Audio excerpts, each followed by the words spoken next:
কলকাতা সুরেন্দ্রনাথ কলেজের ছাত্র সংসদের কোটি কোটি টাকার আত্মসাতের অভিযোগ তুলে মুখ্যমন্ত্রী শুভেন্দু অধিকারীর কাছে তথ্য পাঠিয়ে তদন্তের দাবি করলেন বরানগরের বিধায়ক সজল ঘোষ।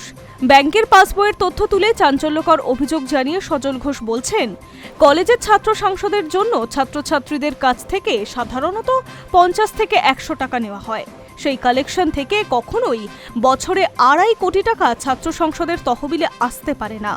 সোশ্যাল মিডিয়ায় নাম না করে সজল ঘোষ এই দুর্নীতি নিয়ে অভিযোগের টার্গেট সুরেন্দ্রনাথ কলেজের সমন্বয় কর্তা দেবাশিস মুখোপাধ্যায়কে। কানকাটা দেবু নামে মধ্য কলকাতায় তিনি পরিচিত। বরানগরের বিধায়কের আবারও অভিযোগ, কলেজের সোশ্যালের লক্ষ্য নাম দিয়ে বছরের পর বছর অনুষ্ঠান হয়ে আসছে।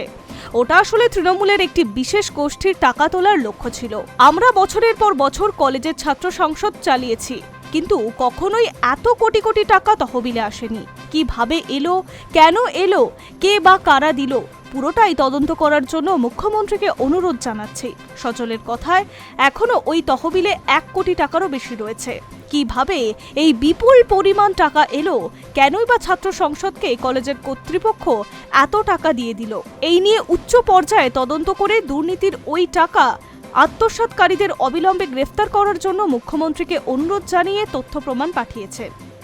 বিজেপির দাবি, এই টাকার অধিকাংশই ভর্তির নাম করে বেআইনিভাবে ছাত্রছাত্রীদের থেকে আদায় করা লক্ষ লক্ষ টাকা। প্রতি বছর এইভাবে কোটি কোটি টাকা আত্মসাতের এই গোটা চক্রের সঙ্গে সুরেন্দ্রনাথ কলেজের শিক্ষক অশিক্ষক কর্মীদের একাংশ জড়িত বলে বিজেপির অভিযোগ।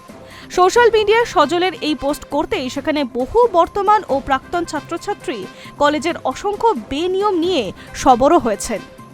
High news network.